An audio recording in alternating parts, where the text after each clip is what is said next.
এই যে দেখা যাচ্ছে লোকে গার্লফ্রেন্ড নিয়ে ঘুরে, তো আমি তো প্রথমে হতাশা হয়ে গিয়েছিলাম। আমি ভেবেছিলাম সত্যি একদম সুন্দরী একটা নারী নিয়ে যাচ্ছে কে ছেলেটা, পরে তো দেখে আমি পুরোপুরি অবাক। কিন্তু এ কাণ্ড কেন? মানে যেটা বলতে একটু জোরে বলবেন। 24 সাল পড়ছে 2000। মানে সিঙ্গেল থাকতে থাকতে না একটা বোরিং ফিল করছি, এই জন্যে ধরো সবাই তো গার্লফ্রেন্ডে ঘুরে, আমি নিজে মনে করলাম গার্লফ্রেন্ড নিয়ে তো কী হয়েছে, আমি একটা আমার গার্লফ্রেন্ড নিজেই বেঁধে নিই। এই জন্য ধরো এটাই আমার গার্লফ্রেন্ড, নাম পিঙ্কি।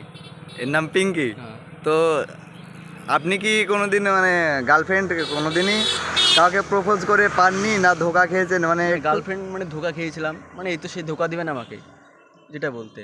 আচ্ছা, আপনি কি ধোকা দিয়ে সে চলে গিয়েছিল? সে চলে গেছে, 3.5 বছর রিলেশন ছিল, সে চলে গেছে। দিয়ে এ এখন কোনোদিন আপনাকে ধোকা দিতে পারবে না? না, এই ধোকা দেবে না আমাকে।